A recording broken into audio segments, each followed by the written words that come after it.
la conoscenza delle opportunità relative alle agevolazioni alle imprese, agli aiuti per le politiche, per l'accesso alle politiche, non è scontata.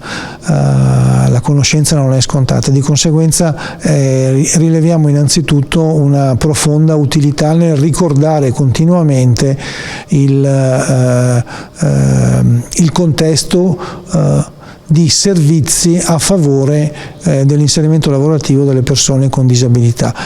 Il secondo elemento che avverto è l'importanza del mettere insieme, di fare rete tra operatori sia dei centri per l'impiego che dei servizi, in particolare della sanità, quindi delle ASL, dei SIL sostanzialmente,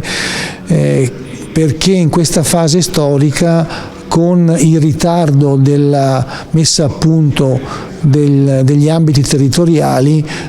noi dobbiamo comunque garantire, come attori che operano principalmente per favorire l'inserimento lavorativo delle persone con disabilità, parlo di centri per l'impiego e dei SIL della sanità, dobbiamo garantire che tutte le persone vengano assistite, vengano aiutate, a prescindere dalle organizzazioni che in futuro saranno definite dagli ambiti territoriali. La terza questione è l'importanza di sottolineare le buone prassi e le misure più interessanti, più innovative e più anche utili, come per esempio l'articolo 14 a favore delle cooperative sociali come strumento di combinazione tra assolvimento dell'obbligo con servizio di inserimento lavorativo,